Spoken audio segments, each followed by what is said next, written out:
Okay, greetings. We continue along with our discussion here now.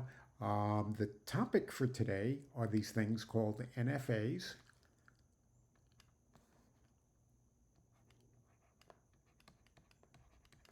Again, a non-deterministic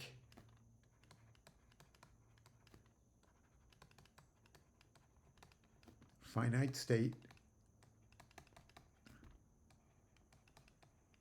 acceptor. They kind of look like the things we've seen before. There's going to be one big difference. You'll see it in a second. And I think perhaps the easiest way, let me just create some space on my desktop here, meaning my real desktop. Let me give you an example of an NFA. So here's an NFA. We have our start state Q0. And I'm going to say up here on an A, I'm going to go to Q1. And then on an A, I'm going to go to Q2. And then on an A, I'm going to go to Q3. And I'm going to make that an accepting state. Now, first of all, you may be wondering over here, what is sigma?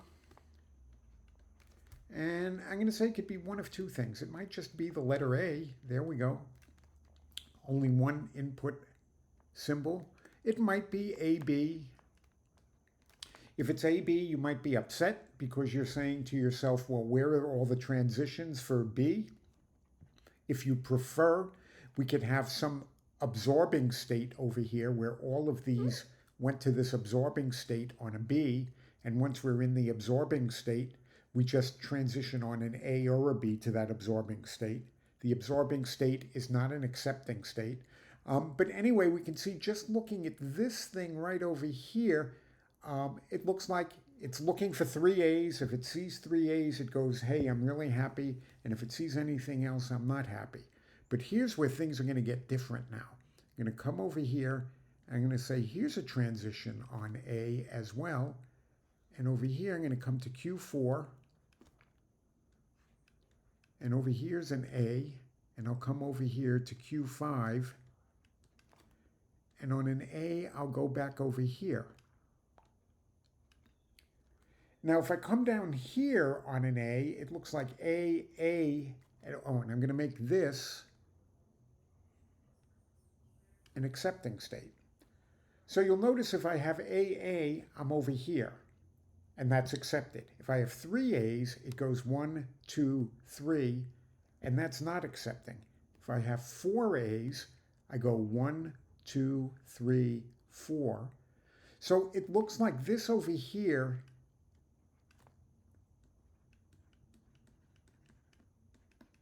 accepts all A's that are even in length. In other words, this accepts the set of all A to the 2k, where k equals 1, 2, 3, as big as you want to make it. This one over here accepts just this string right over there, AAA. And it looks like this whole big thing here, it accepts AAA union A to the 2k for k equals 1, 2, 3, on and on and on. And one question you should be asking yourself now is this regular?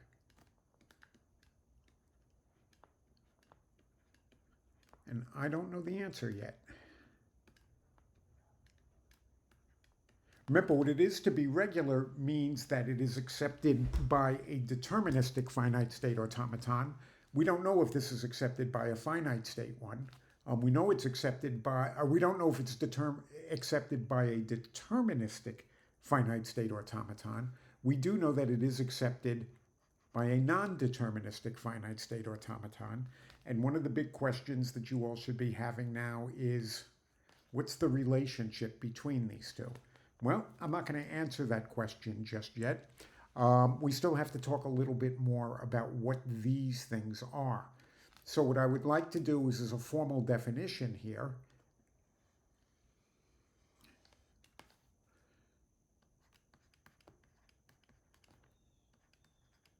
So a formal def of a non-deterministic finite state automaton. We're going to say the following. We're going to say a non-deterministic finite state automaton M is equal to, and this is going to look sort of similar to the definition we had for the finite state automaton, but it's going to look a little different. And actually, I think I'm going to depart from the book a little bit. Remember over here, originally we had a finite state of sets, a finite set of states called Q, and over here I'm going to call it 2 to the Q. Well, actually, I take it back. We're going to still leave it as Q, and we're going to have a finite input alphabet, sigma, and we're going to have a transition function, delta, and we're going to have F, which is some subset of Q that indicates the final states, and we're going to have some initial state called Q0, okay? And again, I'm going to leave it to everyone to go back to the original definition of a deterministic finite state automaton to remind themselves what these 5 different things mean. But now, this thing delta is no longer a function. This thing is a little bit different, okay? And what delta does is it actually maps 2 to the Q cross sigma union lambda. This is really scary here now, and I'm going to put that around there, and it maps to 2 to the Q. And that's really scary looking stuff. And that's why you're watching the video. That's why I'm dancing around here. There are a few things here to note that are different. First of all, notice now over here, I've added this lambda here. And what that means, okay, so I'm going to say here there are basically 3 things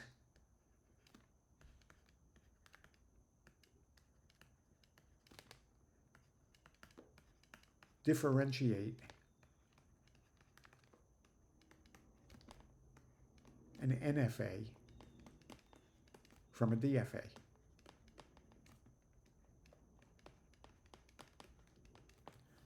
So the fact that this is 2 to the Q cross, let's see, sigma union this, okay? And notice now we're going to the power set of Q.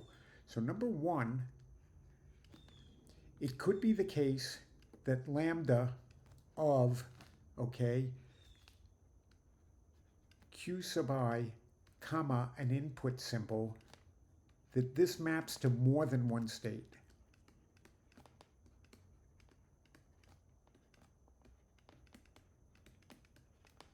Okay, and we saw an example of that way back here, that if I looked at lambda, if I looked at delta of Q0 and A, it actually took me to 2 different states, Q1 and Q4. So in other words, what would happen if we were mapping this thing up here, we would say, in our example,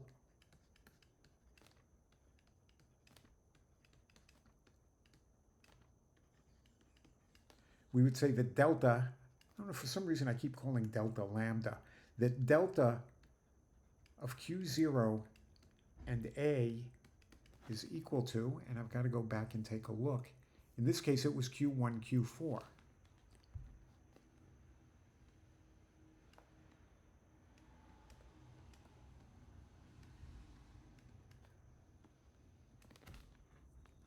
Everybody get that? So that you can see now that this is part of the power set. That's why we say that this thing is going to 2 to the Q. Okay. So that is the first thing that we have over here. The other thing that we'll notice here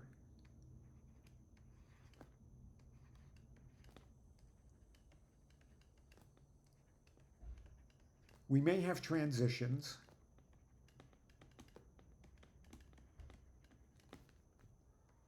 on the empty string lambda.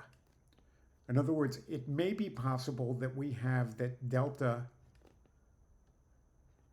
of qi, comma, the empty string goes to some qj. Or it may even go to a set. In other words, what may happen in a non-deterministic finite state automaton is you may see something like this. We may be at qj, and you may see lambda. You could even see something like this, another lambda, and this takes you to some state, and this takes you to some state. That's really kind of wild. Okay? And finally, the third thing is, because if you go back to the definition here, and I know this is scary, it's going to seem a lot better once we look at examples. If you look over here, what could be over here is the empty set. That is another way of saying it's quite possible that delta on some q sub j, some symbol, I'll put a b here, that could be the empty set. Okay, which means it's basically not defined. That's why I said way back here, it really didn't matter if this was A or AB. In other words, what could be going on in the case here, if sigma was equal to AB, it just may be all the cases that all of the transitions for input symbol B go to the empty set. Okay? Let's consider what this does for us. Let me show you in a couple of examples here.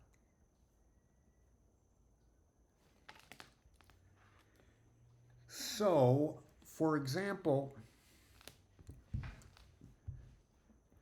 suppose I were to have let A be the automaton that looks like the following. Here's Q0, and I start over here, and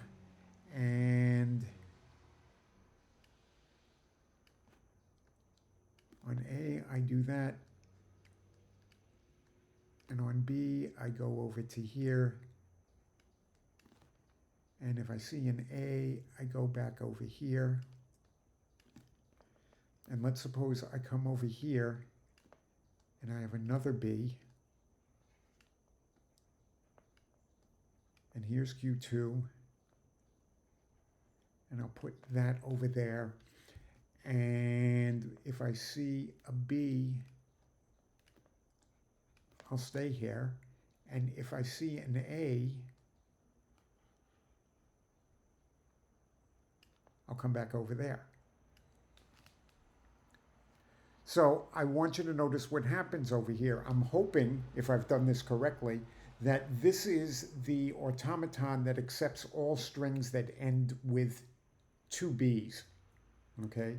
So in other words, this would accept A, B, B. It would also accept A, B, B, B, but it won't accept A, B, A, or it won't accept A, B, A, B. Okay? If I go, let's see, if I go A, B, A, B, it doesn't accept it. But if I were to go A, B, B, B, it does.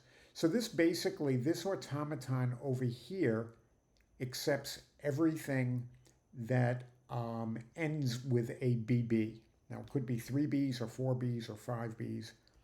Anyway, let's come over here and create another automaton, B, and let's have this start with Q0. And let us do the following.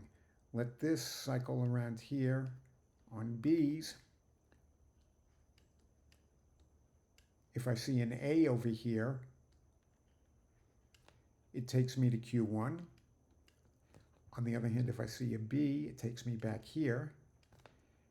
If I see an A, it takes me over here to Q2. And if I see A's, I continue to stay here. On the other hand, if I see a B, I come over here. And let's make this an accepting state. Okay?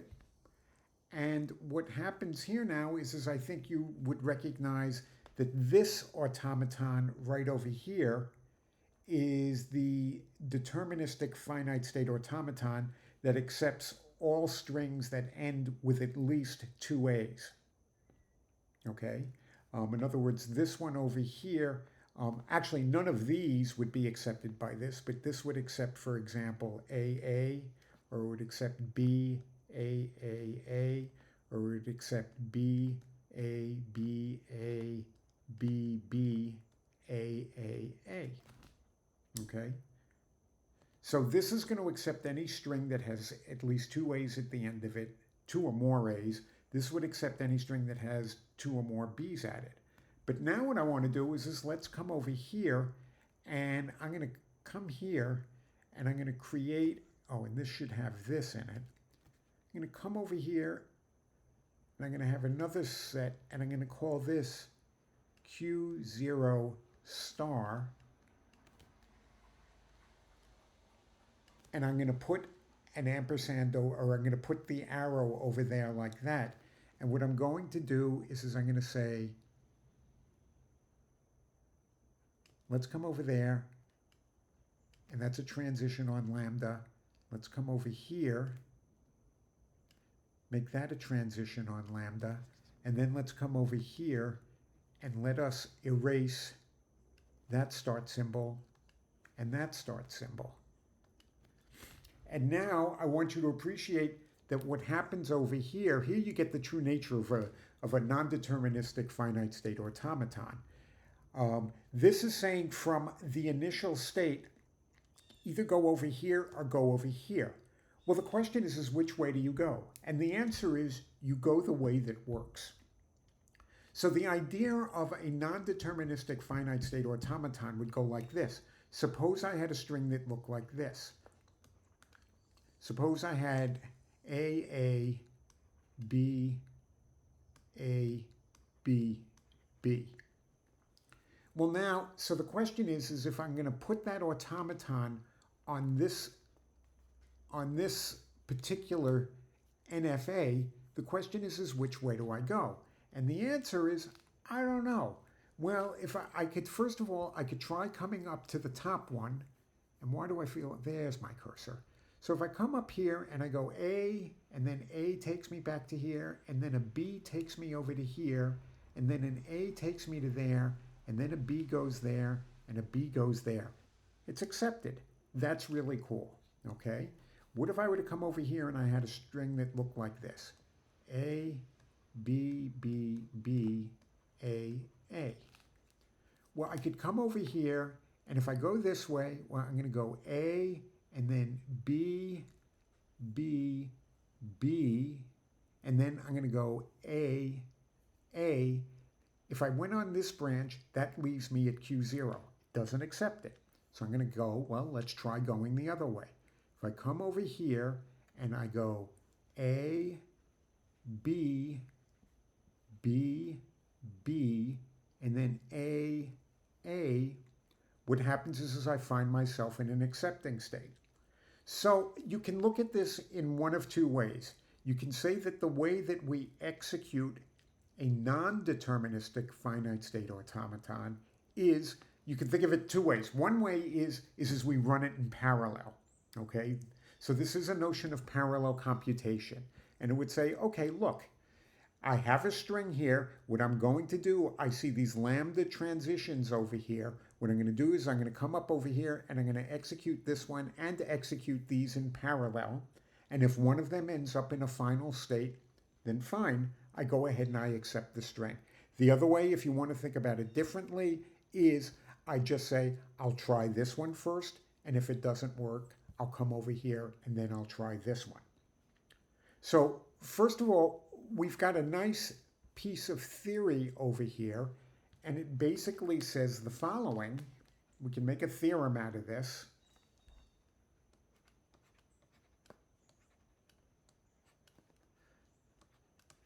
So I'm going to say let A and B be deterministic finite state automatons.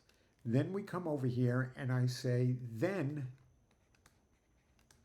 L of A, the language that is accepted by the finite state automaton A, union L of B is accepted by a non-deterministic finite state automaton. And the proof is really simple. You know, if we have this thing A here, and we're told it's a DFA, that we know that the language, okay, we can construct a DFA that's going to look like this. A will be some Q0 that starts here, and at some point we end up over here at some Q. I'm going to call it QFA. I'll come over here and call this Q0A. And we also know then, since B is a DFA, then the language L of B is accepted by this thing over here, some initial state at B, that ultimately gets us over to this accepting state here, QF of B. So the NFA we can compute by coming over here. We define some new initial state, Q sub 0. Notice this is a different name than these initial states. I make this an initial state. I come over and I get rid of that. And I get rid of that. I draw a circle around here again. And now what I do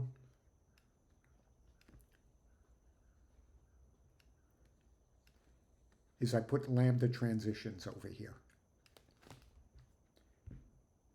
And now what we've done is we have constructed an NFA that accepts the union of these. And I think you can see that we can extend this to 3 or more languages. We could have L of A union L of B union L of C. And this can go on for any finite number of deterministic finite state automatons we have. So it would give the appearance that a non-deterministic finite state automaton is a much more powerful thing than a deterministic finite state automaton. At least it's equal to it, and it may be, in fact, much, much more. It can accept many more things. And that is something that we're going to be taking a look at later.